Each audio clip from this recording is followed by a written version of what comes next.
uh, kita kembali lagi di acara webinar Klodis Minikinis, dan ini sudah ketiga kalinya saya membawakan acara webinar ini ya. Semoga teman-teman yang sudah pernah ikut sebelumnya nggak bosan melihat saya. Oke, dan terima kasih saya ucapkan ibu-ibu semua yang sudah hadir di sini. Alhamdulillah kita masih diberi kesehatan dan kesempatan oleh Allah hadir di acara webinar kali ini. Dan semoga kegiatan malam ini bisa bermanfaat, ilmunya nanti bisa dipraktekkan, dan Allah akan meninggikan derajat orang-orang yang berilmu. Amin. Nah, pada hari ini tema yang akan kita bahas adalah tips deep sleep di masa golden age. Jadi seperti yang kita tahu, perkembangan anak itu kan banyak terjadi pada saat dia sedang tidur malam. Nah, sekarang kita akan membahas lebih detail bersama pakarnya tentang bagaimana sih supaya anak itu tidurnya itu efektif, supaya tidurnya itu berkualitas pada saat malam hari. Oke. Dan rundown acara pada malam ini adalah setelah pembukaan oleh saya ini nanti akan ada sambutan dari Bunda Raina. Nah, beliau sebagai owner dari Klodis Minikinis, salah satu pelopor brand Klodi lokal yang sudah ber-SNI tentunya, dan varian produknya banyak sekali. Jadi terus berinovasi untuk memenuhi kebutuhan ibu-ibu semua. Setelah itu akan ada pemaparan materi oleh Dr. Fitri. Kemudian akan ada tanya jawab bersama beliau.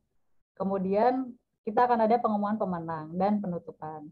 Jadi untuk ibu-ibu yang di sini semua tetap stay tune ya, karena nanti akan ada 3 penanya terbaik dan akan mendapatkan hadiah. Hadiahnya itu berupa paket Klodi, Menspad, dan sabun lera. Jadi jangan ditinggal-tinggal. Boleh kalau misalnya sambil ngomong anak, kameranya di off nggak apa-apa. Tapi nanti di akhir acara kita akan berfoto bareng sama Dokter Fitri. Jadi siap-siapin ya kalau misalnya yang berjilbab bisa disiapin jilbabnya di dekatnya. Jadi nanti kalau kita sudah mau acara foto bareng bisa dipakai jilbabnya.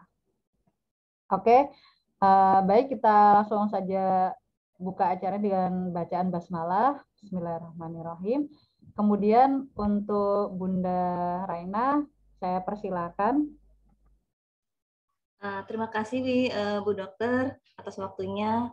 Alhamdulillah, terima kasih kepada seluruh peserta, moderator, dan narasumber yang telah hadir. Semoga keberkahan senantiasa diberikan kepada kita semua di sini ya. Hampir 1 bulan kita nggak ketemu ya. Kemarin ada kejadian menyedihkan, IG kami dihack. Emang sedih sih, tapi nggak boleh larut. Minikinis Klodis berupaya menghadirkan program edukasi kepada bunda-bunda di seluruh Indonesia untuk lebih bijak merawat, mengasuh, menjaga si kecil agar menjadi generasi penerus yang lebih peduli kepada lingkungan. Kalau berdasarkan informasi yang masuk sih ada sekitar 600 pendaftar ya. Mungkin karena kondisinya sekarang malam minggu, family time, banyak yang akhirnya mungkin masih dalam perjalanan gitu kan ya. Kita tunggu saja. Semoga semuanya bisa bergabung. Tenang sekali ya kalau ngeliat si kecil itu tertidur pulas, rasanya tuh bahagia gitu kan. Tapi terkadang kalau malam kan suka terjaga ya gitu kan. Kita bingung juga nih, ini menangis atau sebenarnya mengganggu nggak sih gitu kan dalam proses tumbuh kembangnya. Apalagi menjadi kegalauan para bunda ya. Ketika si kecil tertidur di masa-masa itu, kita boleh nggak sih ganti popoknya gitu kan? Apa kalau ganti popoknya gitu mengganggu kondisi tidurnya, atau ketika masa bertoilet training kita pengen natur, istilah kalau orang Jawa kan tatur ya, tepat nggak sih, kapan sih waktunya? Nah, banyak sekali pertanyaan-pertanyaan yang istilahnya masuk ke kami gitu kan. Dari kegalauan para bunda itu akhirnya saya berupaya menghadirkan ahli yang memang bisa menjawab gitu kan. Nah, webinar kali ini kita akan membahas masalah tip deep sleep di masa golden age. Kali ini kita kedatangan pembicara yang memang sangat expert di bidangnya, dokter spesialis anak, konsultan tumbuh kembang dan pediatri sosial, Dr. Fitri Hartarto, SPAK. Beliau menempuh gelar spesialisnya di Universitas Diponegoro dan beragam jabatan aktif di berbagai institusi serta beragam penghargaan yang telah beliau raih. Kali ini juga kita bekerja sama dengan mitra kami, Dr. Galuwe Utami, owner Klodi Spesialis, co-founder komunitas teletraining, dan konten kreator di komunitas Popokain. Beliau juga menempuh pendidikan kedokteran di Universitas Airlangga. Minikinis Klodis berupaya menghadirkan pembicara yang memang handal di bidangnya. Makanya mumpung ada ahlinya ahli, kita tanya kepada beliau-beliau ini ya. Jadi Bunda nggak akan ragu lagi nih, gimana sih nidurin bayinya supaya tepat dan bisa optimal gitu untuk pertumbuhannya kan. Jangan lupa untuk bertanya karena tentunya di sesi akhir acara ada 5 hadiah penanya terbaik gitu kan untuk para bunda semuanya gitu kan. Untuk webinar selanjutnya kami tetap menunggu saran sekitar apalagi sih tema-tema yang bisa kita jadikan untuk belajar bareng di sini gitu, termasuk untuk saya sendiri. Event kami memang belum sempurna ya, ada banyak kekurangan di sana sini, baik dari segi penyelenggaraan maupun hal-hal lainnya. Mohon dimaafkan. Mungkin itu sepatah dua kata dari saya, Bu Dokter, gitu kan. Saya berharap semoga acara webinar Tip Deep Sleep di masa Golden Age ini berjalan lancar dan bermanfaat buat kita semuanya. Semoga langkah kecil kita berkelodi membantu bumi menjadi lebih baik. Waalaikumsalam warahmatullahi wabarakatuh. Waalaikumsalam warahmatullahi wabarakatuh. Baik, terima kasih Bunda Reina. Untuk ini Dokter Fitri sudah hadir. Assalamualaikum Dokter. Waalaikumsalam warahmatullahi wabarakatuh. Selamat malam semuanya. Baik, untuk menyingkat waktu supaya tidak terlalu lama, kita bisa segera ke materinya Dokter Fitri. Sebelumnya saya perkenalkan dulu sedikit ya, Dokter Fitri Hartanto, spesialis anak konsultan ini adalah konsultan tumbuh kembang pediatri sosial dan beliau saat ini praktek di Rumah Sakit Umum Pendidikan Dr. Karyadi Semarang, di Rumah Sakit Hermina, dan di Rumah Sakit Ibu Anak Kusuma Praja Semarang. Kemudian beliau ini juga Ketua IDAI Jateng, dan beliau adalah lulusan FK Universitas Diponegoro. Dan pada tahun 2017, beliau pernah menjadi instruktur Largest Baby Massage Lesson yang masuk ke Guinness World Record. Kemudian pada tahun 2018 juga pernah menjadi instruktur Gerakan Pijat Bayi Nasional yang juga masuk ke rekor muri. Baik, kepada Dr. Fitri Hartanto, waktu dan tempat saya persilahkan. Ya, Dokter Galuh, selamat malam para ayah bunda. Saya yakin di sini juga ada ayah ya, bukan hanya bunda saja. Karena ayah juga banyak yang ingin tahu tentang bagaimana mendampingi anak. Di era sekarang sangat banyak kok ya ayah-ayah yang pengen ikut digimanain sih kalau anaknya begini. Nah itu suatu tanda yang baik bahwa ayah pengen ikut di dalam pendampingan ada anak-anak kita gitu. Baik, terima kasih sebelumnya pada Dr. Galuh dan Bunda. Mohon maaf kalau saya salah. Raina. Ya. Oh Raina. Iya. Ya. Terima kasih telah kenal, telah mengundang saya untuk diskusi bersama saja nih, nggak kuliah kok, santai saja di malam minggu yang cukup cerah. Ini nggak hujan ini di Semarang ya, kita belajar bersama. Luar biasa sih bunda-bunda ini, Dokter Galuh, Bunda Raina, banyak produk itu yang dihasilkan. Semoga bermanfaat untuk anak-anak kedepannya nanti sebagai generasi yang akan datang.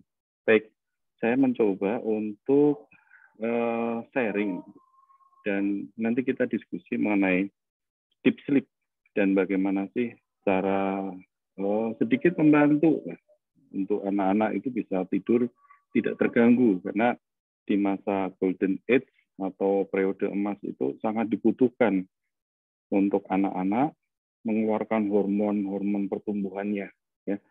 Kita coba share screen, mohon izin untuk share screen.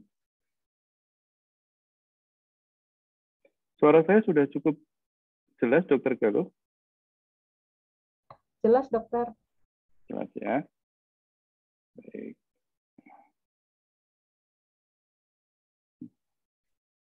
Nah, untuk ayah bunda di sini banyak ya yang masih punya anak di bawah usia 3 bulan atau di bawah usia 4 bulan gitu ya, dan di bawah usia 2 tahun atau di bawah usia 6 bulan. Siapa yang kira-kira masih punya anak di bawah usia 3 bulan?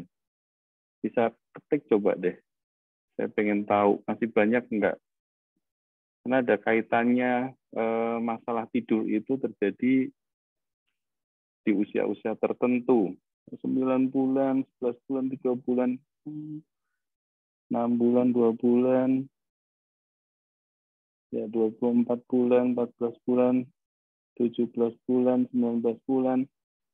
Ya hampir semuanya anak-anak di bawah usia 2 tahun ya. Artinya di sini masih dalam masa keemasan anak. Nah, kita belajar bersama nih. Pas kebetulan ini ya, kita coba belajar bersama, nanti kita setelahnya diskusi. Baik, yang perlu kita pahami di sini bahwa orang tua itu wajib tahu ya, tidur yang bermutu itu penting bagi tumbuh kembang anakmu, anak-anak ayah bunda maksudnya. Kenapa? Ada beberapa hal yang terkait dengan pertumbuhan dan perkembangan anak. Masalah perilaku bisa berawal dari masalah tidur. Masalah pertumbuhan bisa berawal dari masalah tidur. Sehingga tidak ada salahnya kalau malam ini kita bersama-sama untuk belajar mengenai bagaimana sih tidur yang tidak mengganggu untuk tumbuh kembang anak. Tentu orang tua akan menanyakan, dok, anak saya apakah normal banyak tidur? Ya, dok, apakah anak saya sakit banyak tidur? Ya, banyak sekali orang tua yang mengeluhkan, apalagi di usia-usia 3 bulan pertama. Ya, dok, anak saya kok tidur terus siangnya, malamnya saya begadang. Ya, jadi tentu akan berbeda anak di usia 3 bulan dan setelah usia 3 bulan, setelah usia 6 bulan, ya, setelah usia setahun, dan setelah nanti usia di atas 2 tahun. Nah, kita lihat ini. Sebelumnya kita harus pahami apa sih bedanya tidur sama pingsan. Kalau tidur itu keadaan di mana terjadi penurunan atau kehilangan kesadaran secara natural yang ditandai dengan pengurangan aktivitas atau gerak ya dan rasa. Jadi kalau dia tidurnya sudah masuk tidur dalam ya, dibangunin juga kadang sulit ya. Kemudian geraknya juga dengan tidur dia tidak banyak bergerak. Nah, di mana bayi masih dapat dibangunkan dengan pemberian rangsangan. Nah, jadi kalau pingsan itu sulit sekali dibangunkan ya, karena dia ada masalah di dalam metaboliknya atau sirkulasi darahnya. Nah, berikutnya kenapa kita harus banyak perhatian mengenai tidur ini? Fungsi organ tubuh itu meningkat pesat saat tidur, di mana fungsi otak di dalamnya. Nah, kalau kita kembali ke dulu sebelumnya pernah kalau pernah mengikuti di dalam satu webinar saya, bagaimana sih fungsi otak di 2 tahun pertama. Di situ ada 3 fase. Fase pembuka, fase kritis, dan fase sensitif. Mungkin lain kali kita akan lebih dalami ya. Fase pembuka apa sih, pentingnya apa sih? Ya, fase pembuka pentingnya adalah kita mengoptimalkan pertumbuhan organ-organ yang tumbuhnya cepat di masa itu. Ya, fase kritis di mana kita harus memanfaatkan semua reseptor-reseptor di dalam kaitannya mendukung aspek kemampuan dasar dari anak, baik bahasa, motorik, personal sosial, kemandirian yang harus kita optimalkan ya. Sedangkan fase sensitif 6 tahun ya, itu fase di mana anak masih sensitif terhadap rangsangan-rangsangan yang kita berikan. Nah, kalau di situ kita berikan rangsangannya salah, maka anak tetap belajar. Namun karena yang dipelajari salah, maka yang terjadi akan bukan optimalnya perkembangan, tapi gangguan perkembangan. Nah, ini juga terkait dengan pertumbuhan otak, ya, di mana pada saat tidur yang dalam itu terjadi metabolisme hormonal. Sekitar 75% hormon pertumbuhan dikeluarkan pada saat tidur. Dan hormon pertumbuhan ini 3 kali lebih banyak dibandingkan ketika anak ini terbangun. Ya. Jadi kalau kita mau mengoptimalkan pertumbuhan anak kita, maka jangan diganggu waktu-waktu tidur yang pada saat hormon pertumbuhan itu keluar. Nah, kapan? Nanti kita akan lihat. Apa sih fungsi hormon pertumbuhan? Banyak ya fungsi hormon pertumbuhan. Memacu insulin-like growth factor. Ya, salah satu faktor yang bisa memacu pertumbuhan dan perkembangan sel tubuh. Jadi kalau kita bicara IGF-1 ya, insulin-like growth factor ini sebetulnya bagaimana hormon ini bisa memicu pertumbuhan dan perkembangan itu tergantung dari beberapa faktor. IGF-1 ini salah satunya tergantung juga dengan tidur yang berkualitas. Ya, selain itu ternyata pijat bayi yang dilakukan oleh orang tuanya sendiri karena dia nyaman, IGF-1 atau insulin-like growth factor 1 ini ternyata munculnya lebih tinggi. Ya. Sedangkan kalau dia dipijat oleh pemijat, ya, karena dia nangis-nangis, IGF-1-nya ini turun, ya, yang naik malah hormon kortisol atau hormon stresor. Ya, makanya beda sekali pijat digunakan untuk stimulasi sama digunakan untuk terapi. Ya. Yang kedua, stimulasi pertumbuhan dan pembelahan sel ini sangat membutuhkan hormon pertumbuhan. Nah, kita harus ingat bahwa tidak hanya hormon saja yang bisa mendukung pertumbuhan dan pembelahan sel, tapi aspek nutrisi ini sangat penting. Sehingga pada saat anak ini tidak tercukupi kebutuhan nutrisinya, walaupun hormon pertumbuhannya tinggi, anak ini juga tidak akan bisa tumbuh. Ya. Kemudian stimulasi pembelahan sel pada tulang rawan. Ini juga dibutuhkan hormon pertumbuhan. Demikian juga meningkatkan proses mineralisasi tulang. Nah, ini butuh mikronutrien, adanya kalsium, adanya vitamin D, dikaitkan dengan peran hormon pertumbuhan dan meningkatkan sintesa protein dari tubuh. Nah, tidur merupakan salah satu kebutuhan penting dalam kehidupan seorang anak untuk perkembangan fisik, neurohormonal, kognitif, dan perilaku di awal kehidupan. Jadi tidur ini terkait juga ada aspek neurohormonal yang di dalamnya akan memicu imunitas tubuh. Jadi anak kalau tidurnya terganggu, maka imunitas tubuhnya juga tidak akan baik. Nah, ini terkait dengan jalur ya yang diawali dengan jalur neurohormonal. Nah, bagaimana kita bisa mengoptimalkan anak untuk bisa tidur secara berkualitas? Nah, ini ada lingkaran setan yang kita harus potong. Ya. Begitu lingkaran setan ini tidak kita potong, maka anak ini akan terus-menerus terjadi gangguan tidur. Ya, gangguan tidur karena tidurnya tidak berkualitas akan mengganggu hormon, saraf, imun tubuh, dan hormon saraf imun tubuh yang terganggu tentunya akan mengganggu pertumbuhan dan perkembangan anak. Pertumbuhan terganggu, anak dengan gizi buruk misalkan pasti tidurnya tidak akan berkualitas. Anak dengan perkembangannya terganggu, pasti kualitas tidurnya juga akan berkualitas. Ya, anak ADHD misalkan ya, tentu pada saat dia tidur ada saja masalah-masalah yang terkait dengan anak ADHD. Kemudian bagaimana mengadaptasikan pola tidur? Ya, pola tidur itu sebetulnya adaptasi dari lingkungan di dalam kandungan dan di luar kandungan. Bayi memang selama di dalam kandungan tidak pernah terpapar waktu baik waktu siang dan malam, sehingga dia taunya ya gelap saja. Nah, setelah lahir tentu akan butuh adaptasi untuk menyesuaikan dengan lingkungan di luar kandungan. Awalnya memang bayi baru lahir itu akan tidur lebih lama pada siang hari dibanding dengan malam hari, ya.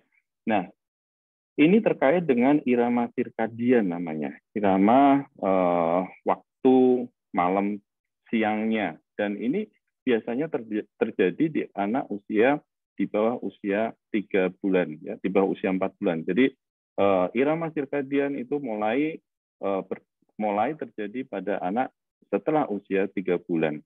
Jadi kalau anak di usia baru lahir gitu ya, ada yang tadi 2 bulan, kok tidur anak saya masih sering siang hari, malamnya malah kurang, apakah tidak berbahaya? Ya, oh belum tentu ya, karena selama dia tidak sakit, ya kemudian dia sedang beradaptasi, memang itu hal yang dilatih untuk anak. Ya. Tapi lama-lama dia akan berubah pola tidurnya setelah usia 4 bulanan. Nah, jadi di awal kehidupan anak ini, 0 sampai 3 bulan, pola tidurnya hampir selalu tergantung dari rasa lapar dan kenyangnya saja. Jadi biasanya kalau setelah lahir gitu ya, anak ini bisa tiap 2 jam tanpa kita beri waktu ya, itu bisa bangun, minta minum, bangun, minta minum ya setiap 2 jamnya. Kenapa? Karena memang polanya seperti itu ya. Dan pada saat pola tidur ini nantinya setelah usia 3 bulan akan mengikuti ritme gelap terang ya setiap harinya. Atau kita sebut tadi irama sirkadian. Nah, apa sih yang terjadi pada saat tidur? Yang terjadi pada saat tidur adanya tahapan-tahapan pola tidur ya. Tahapan-tahapan pola tidur atau fase tidur ini kita bagi menjadi 2. Tahap pertama tahap REM, di mana non-REM maksud saya, di mana fase tidur anak ini adalah fase tidur menjelang fase tidur paling dalam ya, atau fase REM-nya. Fase tidur non-REM ini terbagi menjadi 4 tahapan, sedangkan fase tidur aktif REM itu hanya di akhir dari fase tidur non-REM. Jadi kalau kita kelompokkan ada 5 tahapan fase tidur, di mana fase tidur 3 dan 4 inilah yang sebetulnya kita butuhkan pada saat bayi ini tidur. Ya. Bayi pada saat di tahap 3 itu cukup pulas tidurnya, rileks sekali. Sedangkan setelah masuk tahap 4, tidurnya paling nyenyak, tanpa mimpi dan sulit dibangunkan. Dan jika terbangun akan melihat-lihat sebentar tanpa sadar dan butuh waktu beberapa menit untuk benar-benar dia sadar kembali. Nah, ini kita tandanya bahwa anak ini masuk ke tahap 4. Pola pernafasan dan denyut jantung pun teratur. Kadang bayi berkeringat di tahap 4 ini. Jadi pada usia-usia tertentu di mana metabolismenya bayi ini sedang meningkat, ya, maka tidak perlu khawatir pada saat bayi ini tidur kok keringatnya banyak ya. Ya, justru di situ menandakan bahwa bayi ini sedang bermetabolisme karena hormon pertumbuhannya muncul, kemudian ada nutrisi yang dibuat untuk membangun, terjadilah metabolisme untuk membangun tubuhnya. Dan setiap hasil metabolisme salah satunya adalah panas ya. Nah, muncullah keringat ini. Kemudian setelah tahap ini kembali ke tahap biasanya sebelum masuk ke tahap 5 itu bisa kembali lagi ke tahap 2 ya. Bisa kembali ke tahap 2, kemudian ke tahap 3, tahap 4 lagi ya. Kemudian nah disitulah di tahap 3 dan 4 ini hormon-hormon pertumbuhan diproduksi keluar yang nanti akan digunakan untuk tubuh memulihkan ya aktivitas selama siang harinya, memperbaiki sel-selnya, membangun otot dan jaringan tubuhnya sehingga bayi ini akan tumbuh massanya, ya, berat badannya akan meningkat. Nah, di tahap 6 disebut juga sebagai tahap REM atau tahap mimpi. Umumnya pola pernafasan dan denyut jantung tidak teratur serta tidak terjadi terbentuknya keringat, ya. Kadangkala tertidur sambil tersenyum, ya, tertawa atau mengingau, atau kaki tangannya bisa bergerak-gerak, tetapi tidak sampai anak ini histeris, sambil histeris mengeluarkan emosinya selama di dalam fase tidur itu, ya. Kalau sampai anak ini di dalam proses tidurnya, ya, bergerak-gerak tangan kakinya sambil histeris, itu bukan yang dimaksud sebagai tidur normal di tahap 5, ya, tapi sudah ada termasuk gangguan tidur. Nah, ini yang kita harus perhatikan, di mana bedanya tidur non-REM, ya, tahap 1 sampai 4, dan tidur REM, di mana masing-masing tahapan itu sebetulnya mempunyai kespesifikan dan fungsi, ya. Jadi di tahap REM tadi bayi bermimpi, tampak gerakan bola mata dan mimik wajah, ya. Kalau dalam pemeriksaan ada gelombang-gelombang yang sama antara tidur REM dan non-REM itu 50-50, ya. Sedangkan di saat tidur non-REM ini wajahnya lebih tenang, tubuh anak rileks, yang tidak ada mimpi. Nah, ini kita bisa perhatikan bahwa anak kita ini masuk tahap REM, ya. Terutama kalau sudah tenang begitu, dibangunkan, ini kok keringetan. Nah, ini sudah masuk ke tahap non-REM 3-4, ya. Nah, sekarang berapa sih kebutuhan bayi untuk tidur? Ada beberapa literatur yang sedikit berbeda sebetulnya, ya, hampir rata-rata sama. Pada bayi baru lahir itu sekitar 16-18 jam per hari, ya. Sedangkan pada usia 1-4 bulan itu sekitar 14,5-15,5 jam per hari. Dan selalu bertambah turun sesuai dengan bertambahnya usia. Nah, pada saat kita berhadapan dengan waktu tidur, yang harus kita lakukan sebagai orang tua adalah memperhatikan apakah selain kuantitas tadi, jumlah tidur, adalah kualitas tidur. Kualitas tidur ini sebetulnya menggambarkan bagaimana interaksi orang tua dan kebiasaan serta perilaku sebelum tidur. Menurut Benoit ini, ya, bahwa 57% dari anak dengan masalah tidur itu memiliki hubungan yang tidak baik dengan ibunya. Jadi ada kebiasaan atau perilaku sebelum dia tidur. Contohnya saja, paling simpel, adik harus pakai baju warna ini, ya, itu jadi masalah. Kalau kita paksakan bahwa sebetulnya dia tidak mau pakai itu, kita paksakan pakai itu, dia nantinya tidak menjadikan tidur dia menjadi tidur yang berkualitas. Nah, kalau kita lihat gambar ini, ya, apakah bisa dikatakan tidurnya berkualitas atau cara memberikan makannya berkualitas, ya? Ini dua hal yang sama-sama tidak berkualitas, ya. Cara memberi makan tidak pada saat anak ini sadar, ya, atau pada saat dia mestinya tidur tidak difasilitasi tidurnya. Nah, ini tentu akan mengganggu proses pembelajaran. Bahayanya adalah tersedak, ya. Kemudian anak ini tentu akan mengalami kegawatan. Nah, bicara mengenai ritme sirkadian, ya, irama gelap terang tadi, ya. Kapan sih hormon pertumbuhan itu muncul? Hormon pertumbuhan terkait dengan hormon atau keluarnya hormon melatonin, ya, sekitar jam 9 sampai jam 2 pagi. Nah, pada saat anak sudah masuk ke ritme sirkadian, maka di jam-jam inilah kita sebaiknya jangan mengganggu anak untuk kita bangunkan, ya, atau ada sesuatu pada anak di jam-jam ini, kita harus waspada. Ya, karena kalau kita tidak segera atasi, akan mengganggu keluarnya hormon pertumbuhan. Ya. Nah, ini yang harus diperhatikan. Kemudian, apakah anak selalu butuh tidur siang? Ya, banyak sekali yang ditanyakan, dok, anak saya nggak mau tidur siang nih. Ya.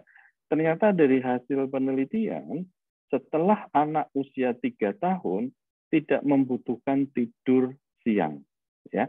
Setelah usianya di atas 3 tahun, tidak membutuhkan tidur siang. Ya. Jadi, boleh nggak kalau tidur siang? Boleh. Ya. Namun, yang pertama, kita harus menjaga berapa lama kuantitas dari tidurnya. Tidur siang boleh, tidur malam juga. Nah, begitu tidur siangnya berlamaan, tidur malamnya berlamaan, dia melebihi dari kuantitas tidur yang normal. Berarti ada masalah.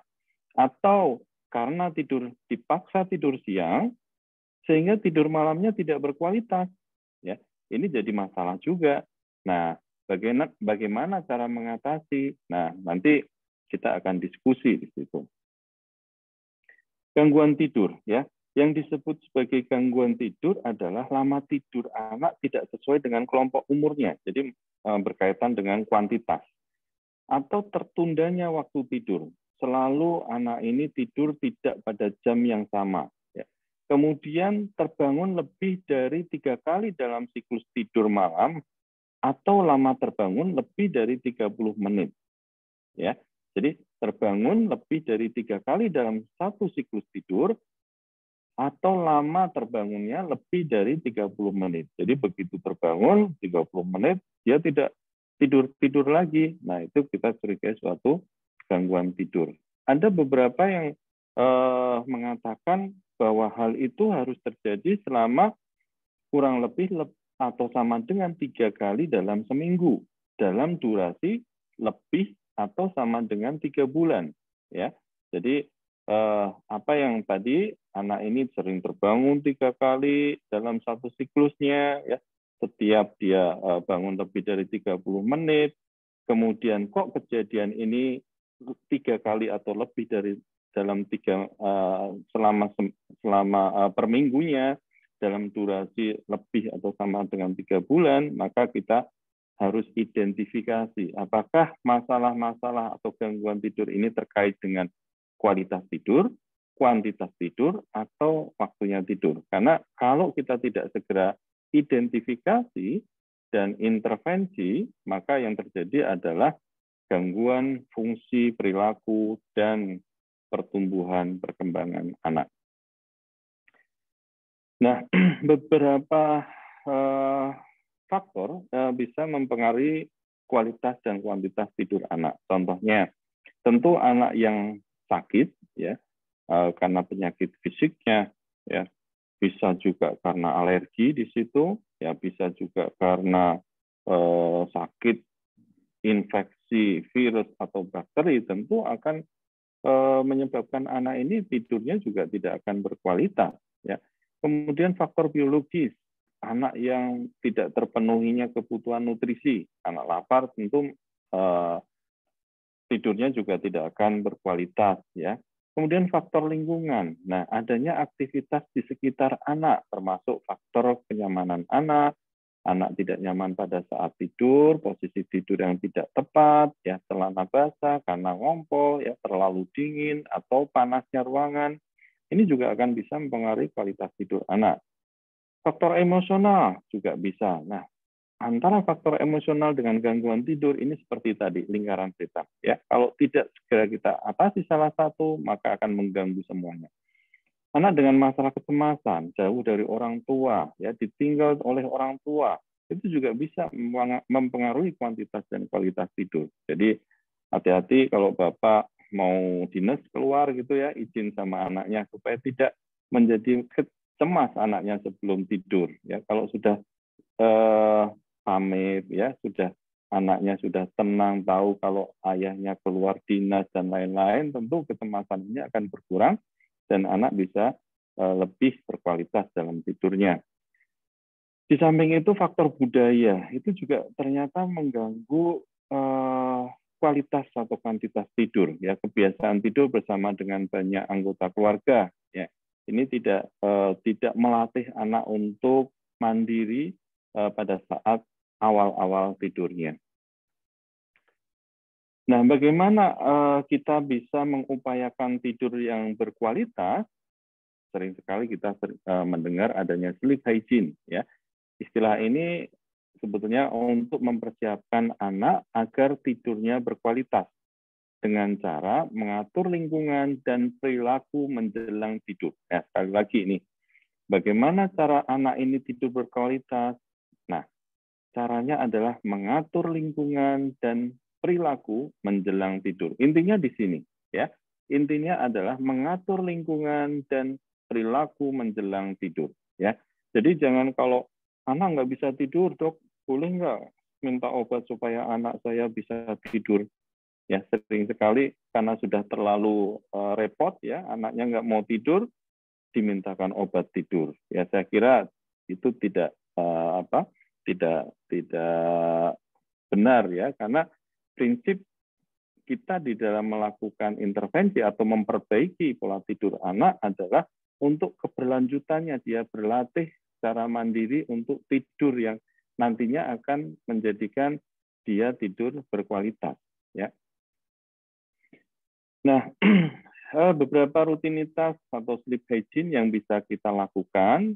Yang pertama, penting sekali ini, ya, membuat kesepakatan dalam keluarga untuk menentukan jam berapa sih anak kita atau dalam satu keluarga itu menentukan jam tidurnya. Nah, kalau sudah ditentukan, maka harus dipatuhi jadwal tersebut, ya. Bahkan pada saat libur, ya. Kalau sekali dua kali, misalkan sedang berkunjung ke eyangnya, ya, itu mungkin tidak masalah. Tapi kalau selalu dilanggar, tidak konsisten, ini juga akan mempengaruhi cara pembelajaran tidur pada anak, ya. Kemudian ciptakan kamar tidur sebagai ruang yang tenang, agak redup dan nyaman. Nah, agak redup itu membantu anak untuk mengerti kapan waktu tidur, ya. Bukan hanya biar anak ini takut digelapin, bukan, ya. Tapi dengan kita redupkan, kita berikan pengetahuan kepada anak bahwa, nak, ini sudah waktunya tidur, ya, jam 9, gitu, ya, atau jam 8. Dia tahu bahwa, oh, setelah lampunya redup berarti kita semua harus tidur. Nah, ini sebetulnya membiasakan anak menepati jam tidurnya. Ya. Kemudian tidak meletakkan televisi atau audiovisual pada ruang tidur, ya, karena ini sangat mengganggu lingkungan anak pada saat anak ini tidur.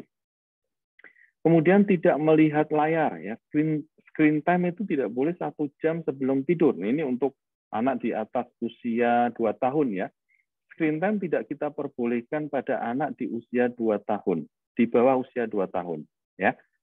Dokter anak Indonesia sudah memberikan rekomendasi, dokter anak Amerika sudah memberikan rekomendasi bahwa screen time tidak boleh diberikan pada anak di bawah usia 2 tahun. Di atas usia 2 tahun boleh 1 jam.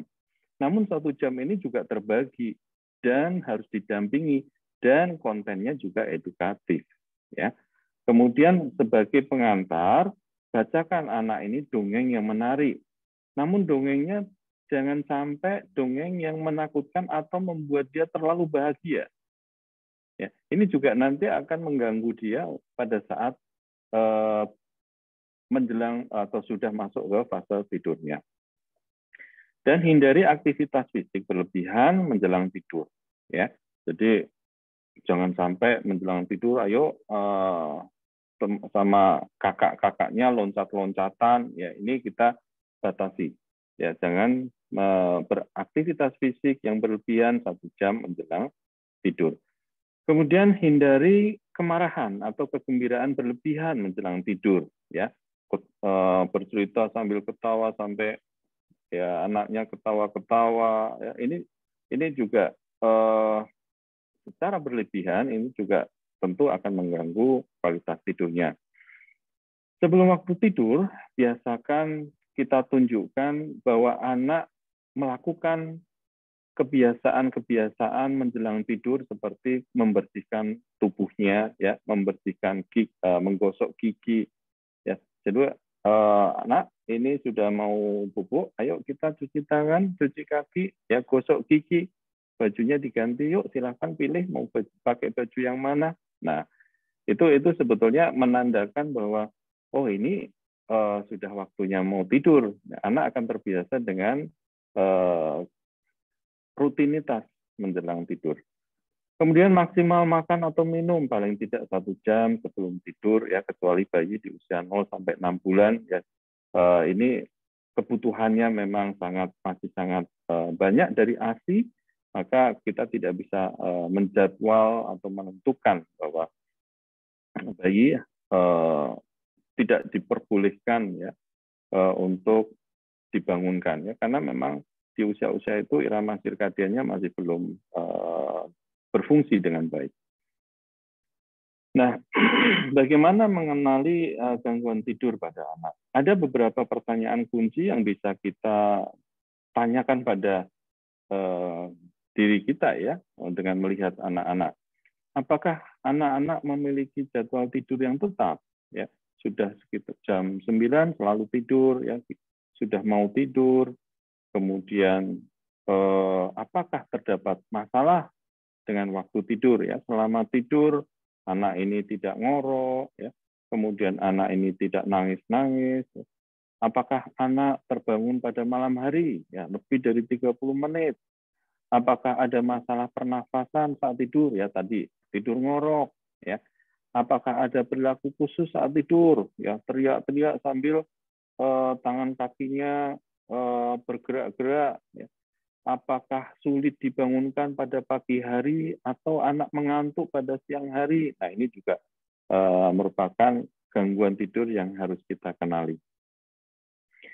Nah, untuk berkonsultasi dengan dokter sebelumnya, sebaiknya orang tua membuat lembar catatan tidur. Ya, ini sebagai contoh, ya, lembar catatan tidur, di mana di setiap jamnya kita berikan kode tanda di setiap harinya, paling tidak sebetulnya itu 2 minggu yang disarankan, selama 2 minggu. Ini saya kasih contoh hanya seminggu, ya. Di hari Senin misalkan tidurnya jam berapa? Oh, tidur dari jam 1 sampai jam 6, ya, bangunnya jam 7, ya. Bangunnya jam 7. Kemudian dia tidur lagi jam 12, menjelang jam 12, jam 1 bangun lagi, ya. Kemudian tidur lagi jam 3, jam 6 bangun lagi, jam 4 bangun lagi, ya. Kemudian baru tidur dia jam 2. Nah, kebiasaan-kebiasaan ini akan bisa terlihat di sini dan nanti akan kita gunakan untuk memantau intervensi pada saat kita sudah berikan konseling perilaku, ya. Dan pada saat tidur juga harus dilihat apa yang terjadi pada saat anak ini bangun dari tidur, ya. Sebagai contoh, tanggal 15 bulan 7 2021, ya, jam 2.15 perilaku saat tidur, kaki bergerak-gerak seperti gelisah, suara merengek tapi masih tidur, ya. Kemudian respon yang dilakukan oleh orang tua sementara itu apa? Ini contohnya mengelus-elus dan mengepuk-ngepuk, ya. Kalau orang Jawa itu dipuk-puk gitu, ya. Kemudian perilaku saat bangun tidur, oh, perilakunya begitu bangun tidur selalu merengek. Dan bagaimana orang tua menghentikannya? Menghentikan rengekan itu dengan menemaninya, ya. Sebagai contoh seperti itu, ya. Atau di sini, ya, jam 1.30 kaki bergerak-gerak lagi, gelisah, kemudian respon orang tuanya mengelus-elus lagi, merengek, dan ini menghentikan rengekan dengan menemani. Oh, berarti anak ini selalu mengharapkan orang tua untuk menemani. Ya, simpulannya nanti seperti itu. Di Di dalam tata laksana gangguan tidur ada 3 hal yang akan kita tuju. Ya. Yang pertama adalah tahapan memperkenalkan ritme tidur bangun yang teratur. Ya. Jadi kita harapkan pada saat anak dengan gangguan tidur, yang pertama harus kita lakukan adalah merubah jam tidur menjadi rutinitas supaya ritme tidur bangunnya selalu konsisten. Ya. Yang kedua, menyesuaikan waktu tidur anak dengan kebutuhan tidur individu, artinya sesuai dengan kelompok usianya. Ya, anak ini tadinya kok kelebihan tidurnya, ya. Anak ini kok kurang tidurnya. Nah, kita sesuaikan dengan kebutuhan tidur sesuai dengan umurnya. Kemudian langkah berikutnya terakhir adalah membantu bagaimana anak ini bisa tidur dengan sendirinya. Ya, sudah mengerti waktu tidur, sudah mengerti bagaimana cara dia mengawali tidur, ya, dan sudah mengerti bagaimana dia kalau terbangun di usia-usia tertentu tentunya, ya. Nah, di akhir apa yang saya sampaikan di sini bahwa sleep hygiene serta mengenali masalah tidur sedini mungkin pada anak-anak akan membantu mereka tetap sehat dan tetap bisa tumbuh dan berkembang secara optimal, karena hormon pertumbuhannya akan keluar dengan bagus, perilakunya juga akan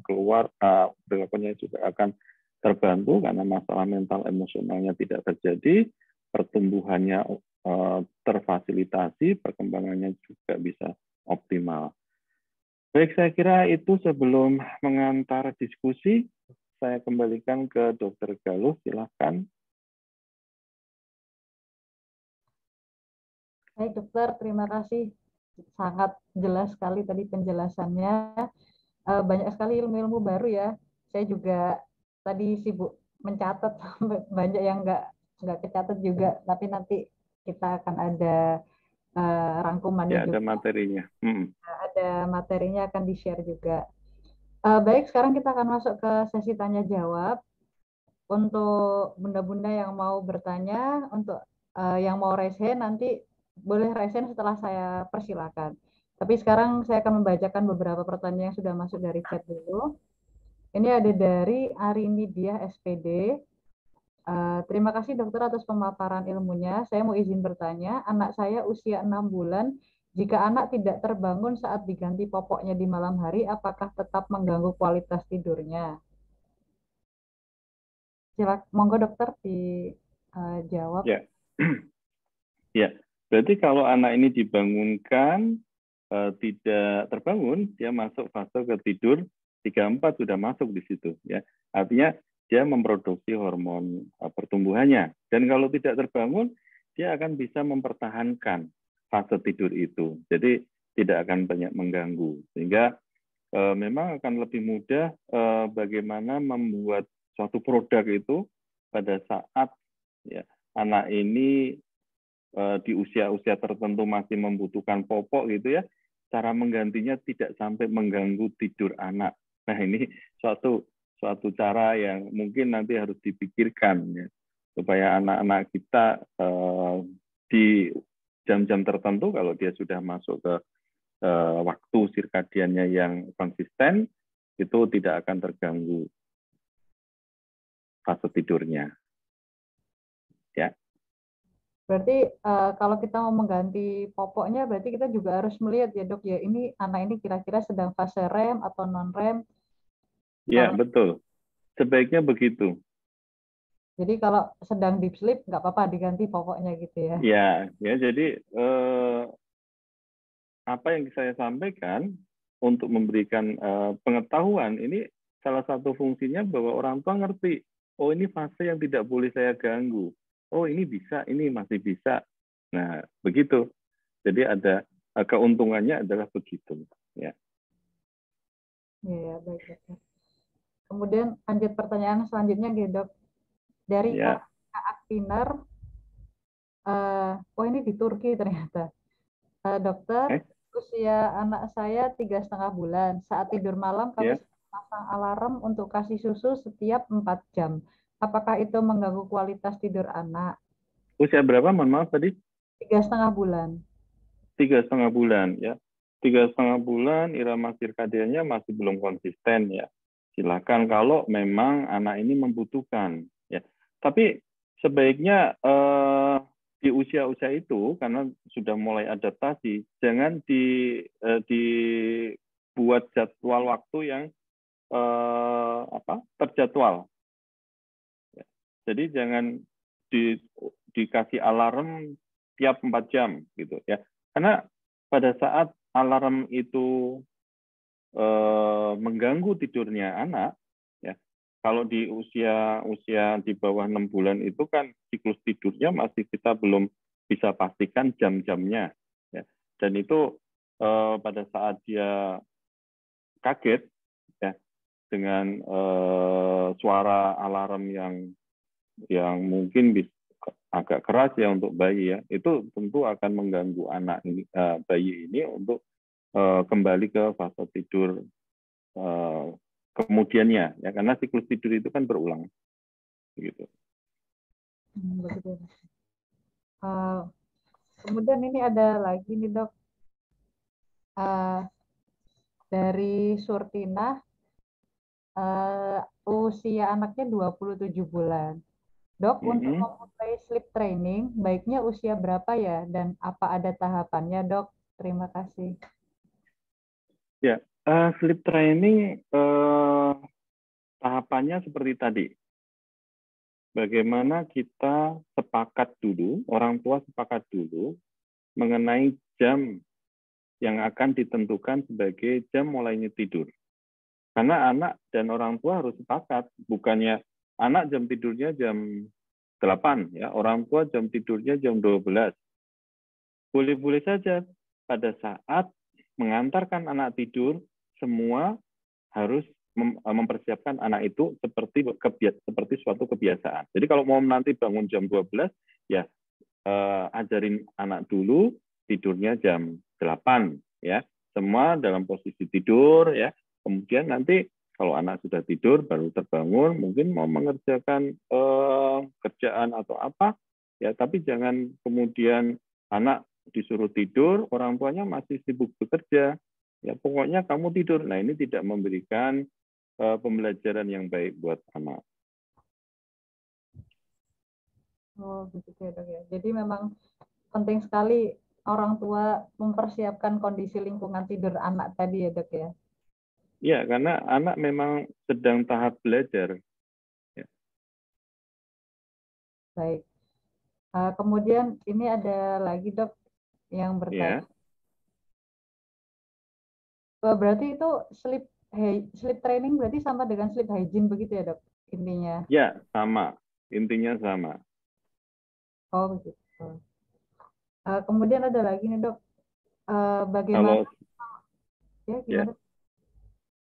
Kalau sleep hygiene itu mempersiapkan untuk tidur, kalau sleep training itu mengusahakan tidur yang tadinya ada masalah, kita usahakan untuk kembali lagi ke tidur normalnya, pola tidur, cara mempersiapkan tidur yang normal. Ya, jadi perlu melatih. Tapi kalau sleep hygiene, tindakan pencegahan terjadinya gangguan tidur. Ya, kalau sudah ada masalah, kita intervensi dengan sleep training. Prinsipnya bersama perilaku, ya, dan lingkungan. Kemudian ada lagi yang bertanya nih dokter, dari Astri Meida. Dokter, bagaimana ya mengatasi anak yang tantrum saat sedang tidur? Terkadang menangis kencang di malam hari sambil menutup mata dan tidak dapat dibangunkan hingga akhirnya ia tertidur kembali. Nah, itu pertanyaan yang menarik ya. Jadi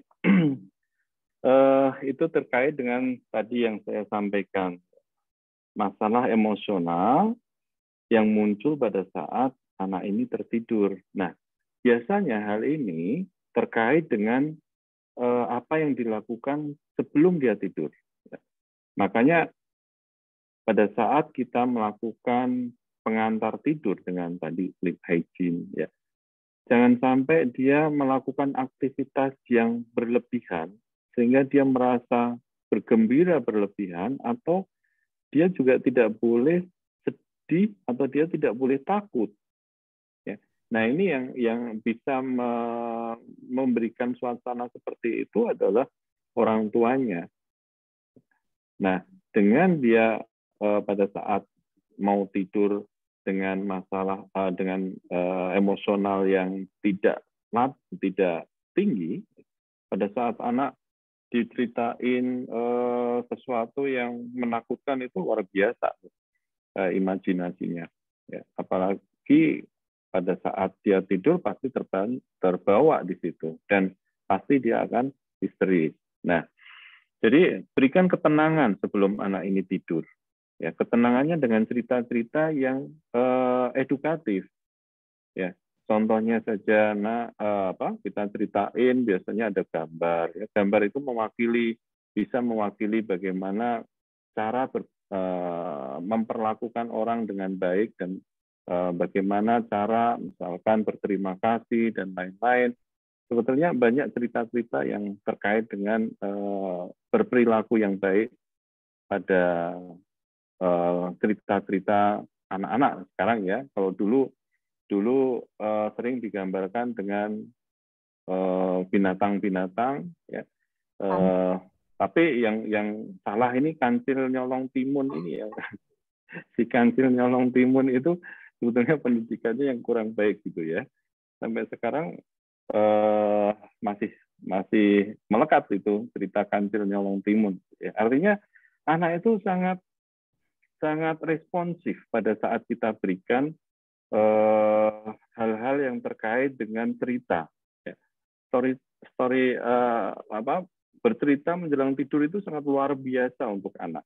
Tapi syaratnya tadi, jangan sampai terlalu menggembirakan dan jangan sampai menakutkan. Ya, itu akan berdampak.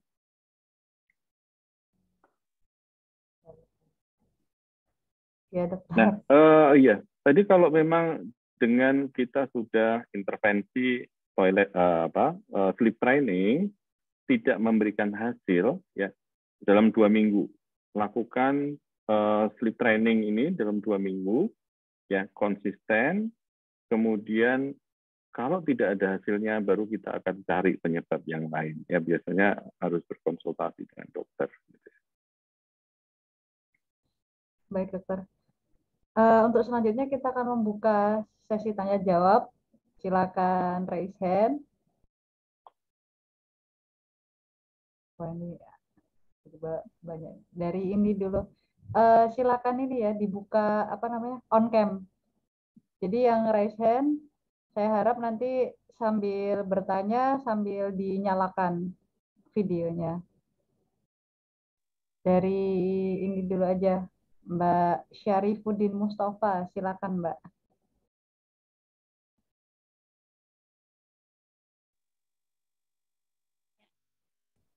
Terima kasih atas kesempatannya. Ya. Saya mempunyai 2 pertanyaan.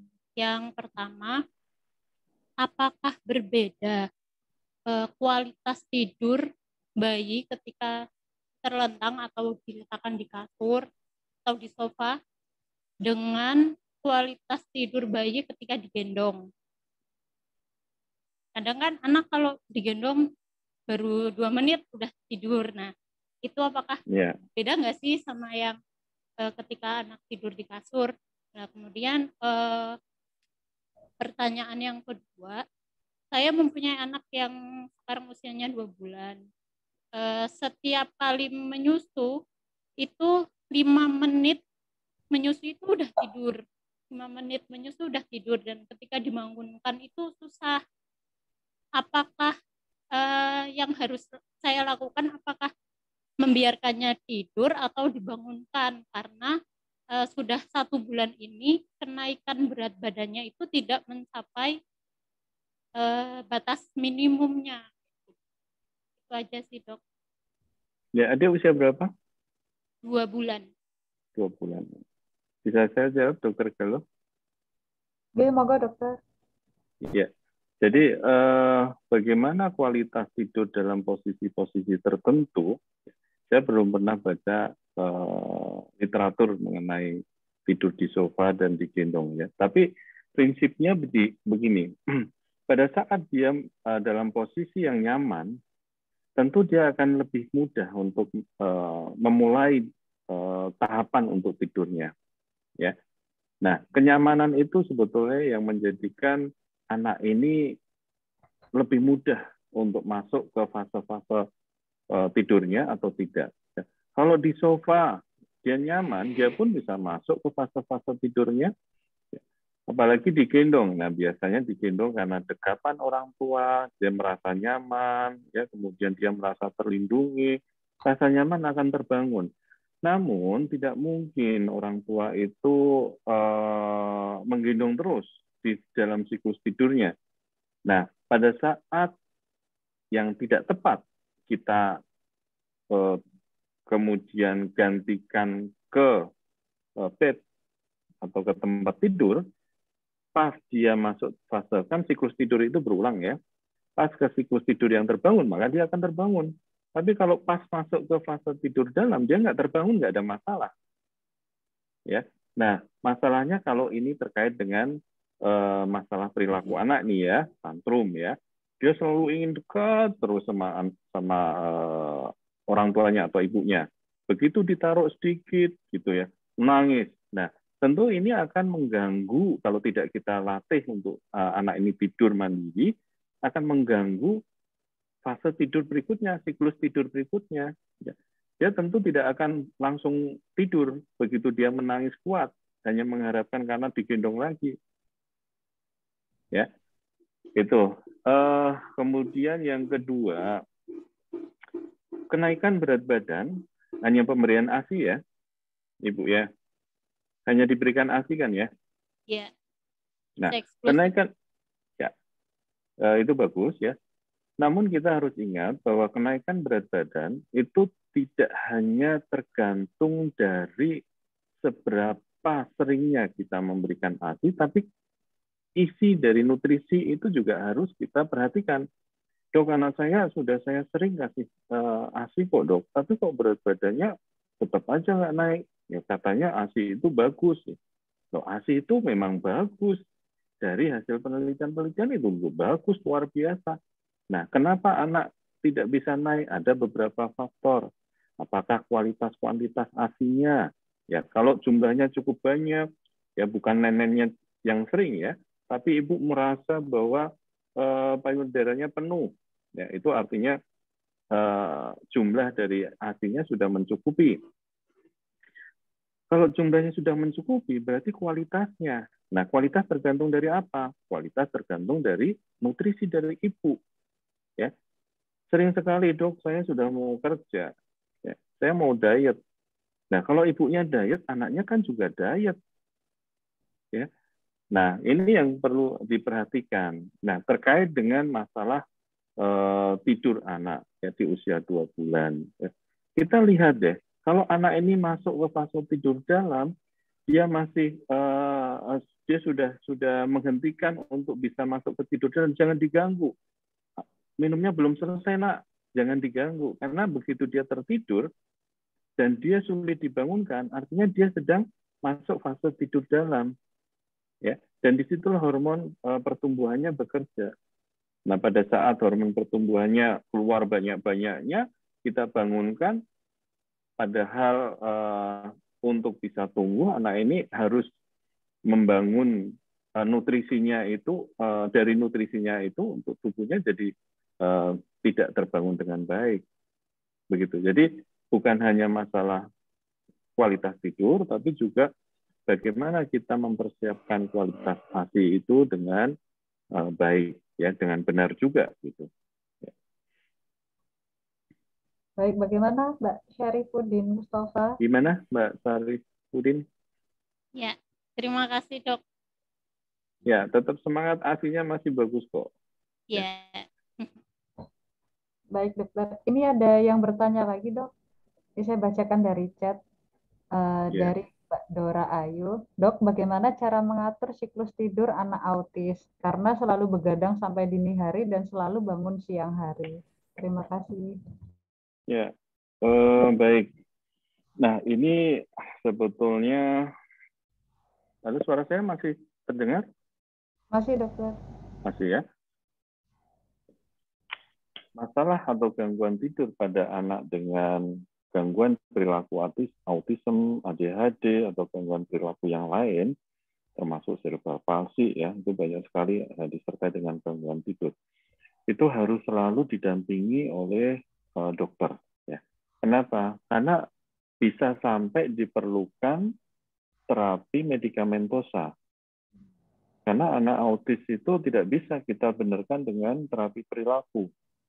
Namun tahapannya tetap harus dari terapi perilaku. Ya. Autism itu spektrumnya luas.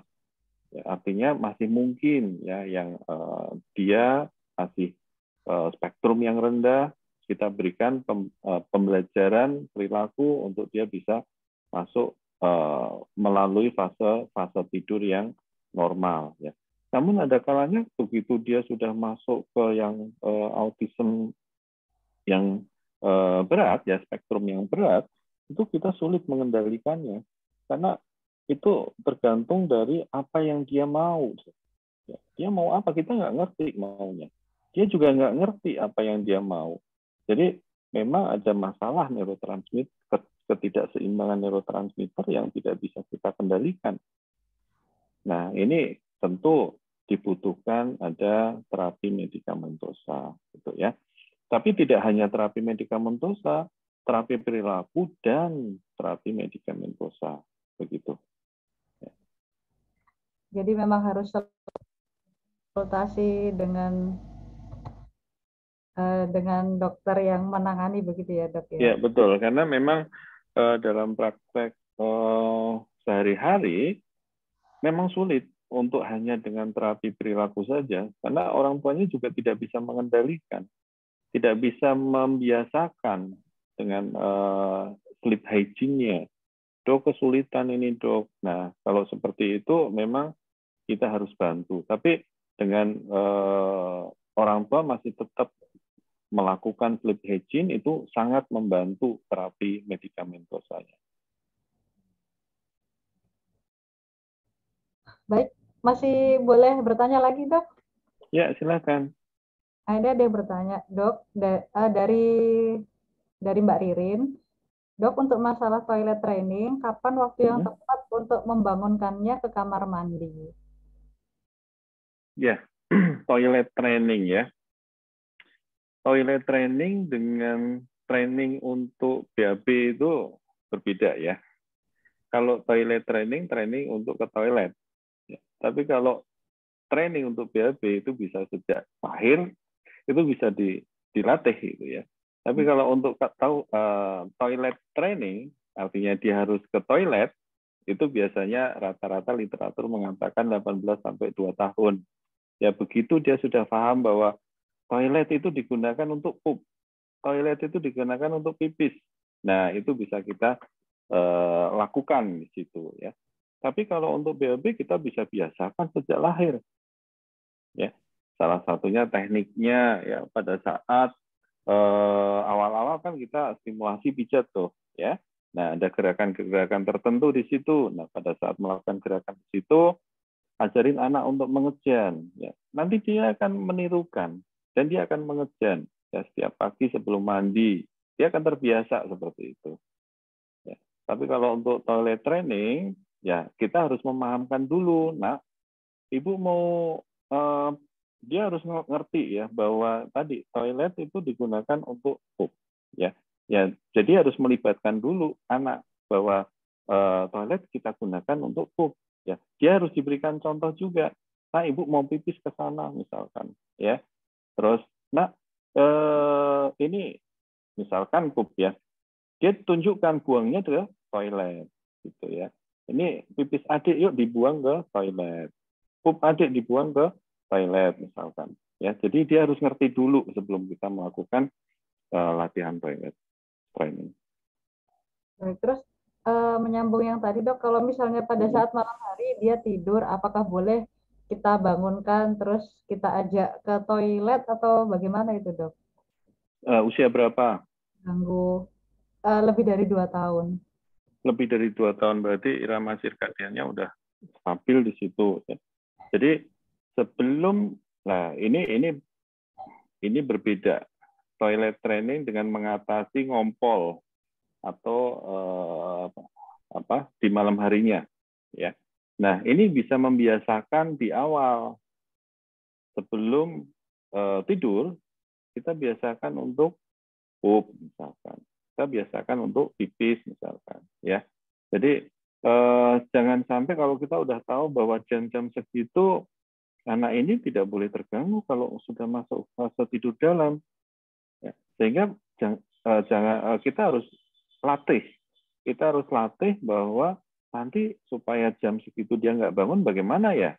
Nah, itu tadi yang saya sampaikan, sleep hygiene, ya. Jangan minum banyak-banyak sebelum tidur, gitu, ya. Masih boleh satu pertanyaan lagi, Dok? Silakan, ya. Baik, yang mau bertanya silakan raise hand dan buka videonya, jadi bisa berinteraksi langsung kita. Yang saya pilih yang buka video ya, ini ya. Dari ini, Khairun Nisa Nansari.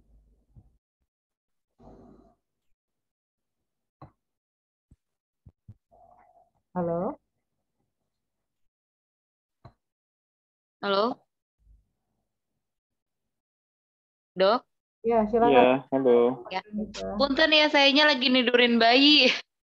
Oh iya, ya Ya, silakan. lagi mengasih. Gini dok, yang saya tanyakan karena saya punya pasien yang stunting,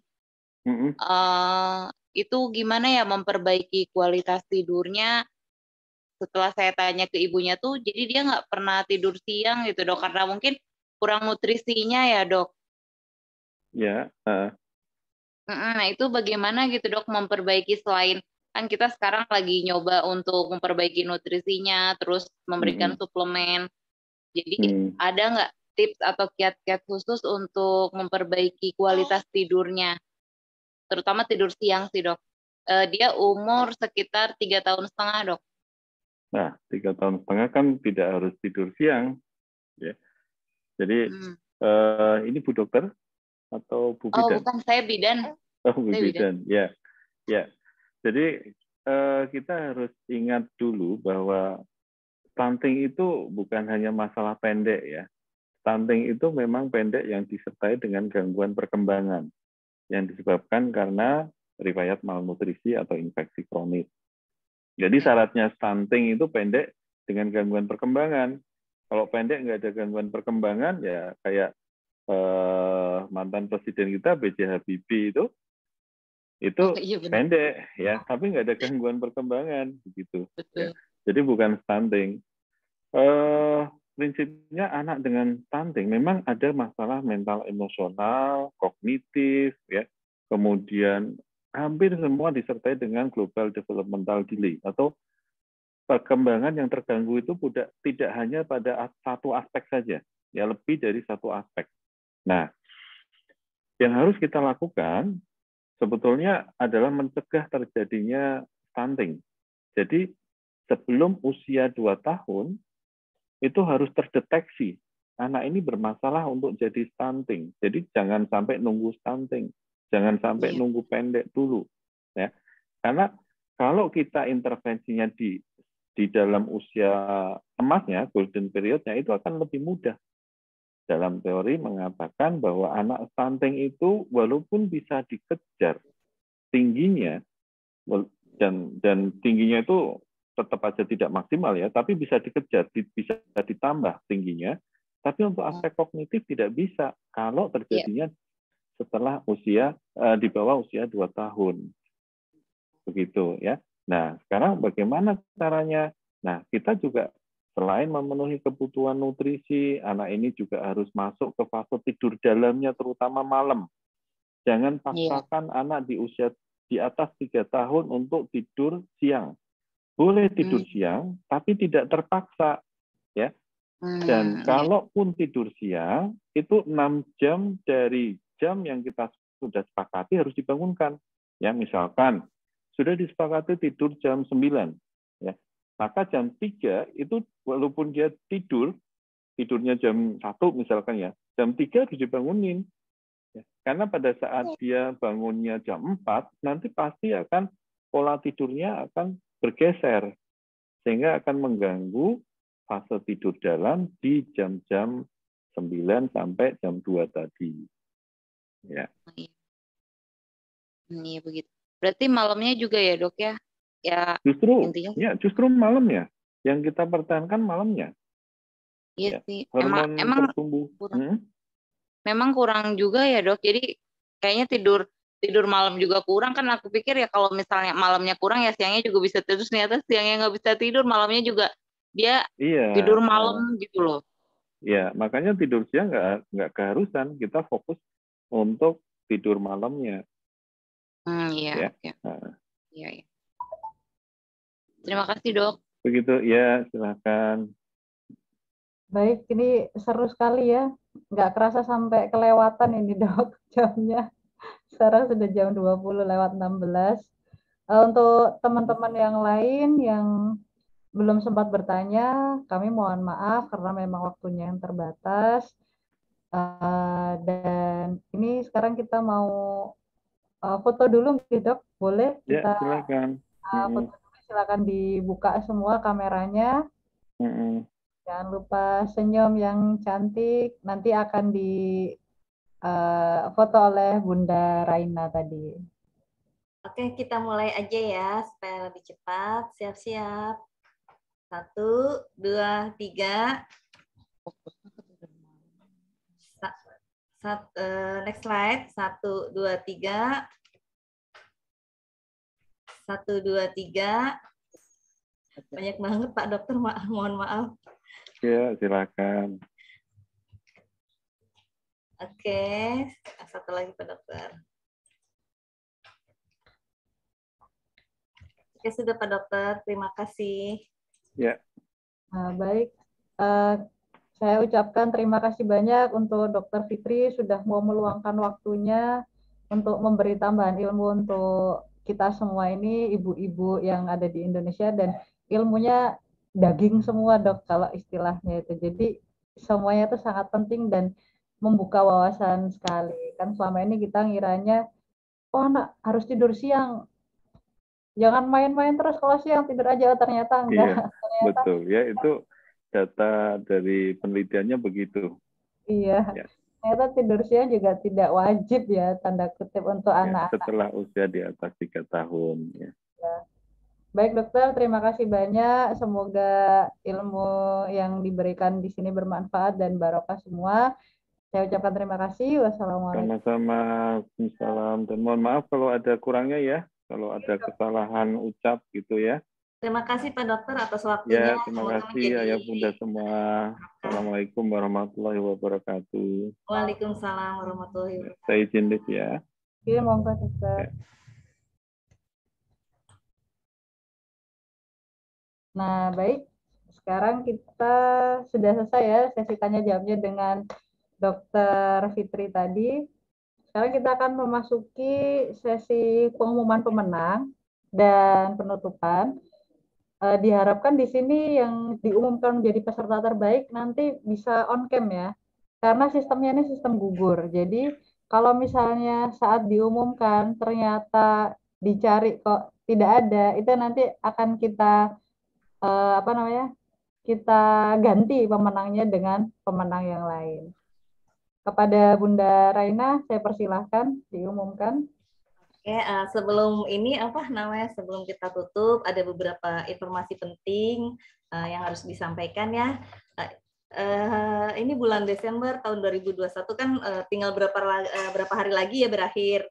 Jangan lupa untuk ikutan Mini Kinis Clodis Challenge 2001 karena akan kita tutup sampai dengan tanggal 31 Desember. Untuk info detailnya, bunda-bunda bisa ikutan lomba di Instagram kami yang baru @minikinis_id atau akun TikTok kami di @minikinisofficial. Oh ya, tantangan keren ini juga bisa diikuti oleh para penjual Clodi ya. Bunda Galuh udah siap-siap belum nih untuk ikutan lombanya nih? Ayo Bun, biar tambah semangat gitu kan, yang lainnya bisa sama-sama berjuang untuk sebagai pejuang Klodi gitu ya. Selain itu juga setiap hari Jumatnya Minikinis Klodis juga mempunyai event berkah Klodi yang bisa diberikan kepada para bunda yang memang mempunyai keinginan untuk kesulitan mendapatkan Klodi training camp atau mensped. Untuk info detailnya tetap ada di akun Instagram kami di @minikinis_id. Yang terakhir, kita punya ada peserta webinar yang selalu stay tune ya Mbak Galuh ya. Jadi nanti di tahun 2022 itu akan kita ada programnya gitu. Jadi kalau tetap pokoknya follow webinarnya Minikinis karena akan ada programnya gitu. Sekarang ucapan spesial thanks Bunda Erna Dwining Tias, Bunda Yulia Purnamasari, dan Bunda Surtina yang sudah sampai lebih dari 6 kali mengikuti webinarnya Minikinis. Selamat ya Bun ya. Ya Allah. Ilmunya udah banyak banget itu. Nanti kita ada programnya nanti di tahun depan ya. Jadi istilahnya mereka udah dapat poin lebih gitu kan. Dan yang terakhir adalah pemenang penanya terbaik untuk event kali ini ya. Yang pertama diberikan kepada BC June 2021 Fitria Ibu Ashraf. Ada Fitria Ibu Ashraf? Silakan. Ada? Boleh on cam? On cam. Saya hitung sampai 3. 1, 2, atau bersuara silahkan. 3, lewat ya. Sayang sekali kelewatan. Oke, selanjutnya kepada Bunda Arini Diah SPD. Ada? Oh tadi Bunda Bunda Fitria Ibu Ashraf ada ya? Saya nggak ngelihat. Maaf, saya nggak ngelihat. Tadi di pojokan situ ada Mbak Galuh. Maksudnya di kamera saya ada di bawah. Bunda Arini Dia SPD. Ada? 1, 2, 3. Kelihatan nih. Soalnya nggak ada ya? Di mute semua ini. Nggak ada ya, kalau nggak ada lewat lagi. Terus kepada Bunda Wiwi Yulian. Fitria ada Bunda. Oh iya, oke. Nanti bisa hubungi Minko ya. Iya, terima kasih Bunda. Ya, sama-sama. Tadi lagi menyusui. Oh. Maaf ya. Nggak apa-apa, Bu. Oke, kepada Bunda Wiwik Yuliani. Nah, ini ada? Ada. Silahkan hubungi Minko ya, Bunda ya. Selamat. Ya, terima kasih. Terima kasih. Kepada Bunda Syarifuddin Mustafa. Ada? Kayaknya nama akun suaminya mungkin ya. Ada. Bunda Syarifuddin Mustafa ada? Ada. Ada ya. Oke, kepada Bunda Khairun Nisa Nansari. Khairun Nisa Nansari. Kita ada tuh gambar. Iya. Ada ya. Nah, oke. Dan terakhir kepada Bunda Serli Ardianti. Ada? Kita Shirley ya. Serli Ardianti. Oh ini ada. Oh tapi mana nih? Halo. Halo. Halo, ada Bu. Maaf Bu, lagi menyusui. Oh oke. Suaranya ada ya. Berarti ada semua. Oke. Selamat kepada para peserta pemenang pertanyaan terbaik. Nanti silakan hubungi Minko untuk teknis detailnya ya. Jangan lupa kepada para peserta semuanya untuk mengikuti giveaway dengan cara follow account @minikinis_id, @minikinis_id, @klodisofficial, @Clodispesialis dan Clodi_spesialis. Maaf ya Bu Dokter ya. Dan narasumber Dokter Fitri. Dr. Fitri _SPAK. Ya, nah, mungkin secara info detailnya bisa nanti lihat di akun minikinis_id ya. Saya nggak begitu hafal. Mohon maaf. Nah, mungkin itu saja Bunda Galuh. Nanti di follow terus nge-tag juga Clodispesialis juga. Nanti bisa kita repost gitu. Tadi. Ada lagi Bunda Raina yang mau diumumkan? Sepertinya udah. Nggak ada ya. Baik, kalau tidak ada, saya sampai di sini. Saya ucapkan terima kasih sekali lagi untuk semua bunda-bunda yang sudah meluangkan waktunya, yang sudah rela malam minggunya di rumah aja, tapi sangat bermanfaat, karena kita tadi sudah belajar banyak sekali dari Dr. Fitri. Semoga acara webinar ini kedepannya juga tahun 2022 akan rutin diadakan. Gimana Bunda Raina jadwalnya untuk 2022 ini? Insya Allah nanti di bulan Januari akan ada webinar lagi. Kita tunggu info selanjutnya di akun Instagram Minikinis ya, @minikinis_id. Nah, kan jangan lupa stay tune terus, follow akunnya minikinis_id, karena nanti setiap webinar ini akan ada bagi-bagi hadiah untuk penanya terbaik dan juga akan ada giveaway. Pokoknya nggak rugi banget lah ikutan, pasti untungnya. Baik, saya sudahi dari saya.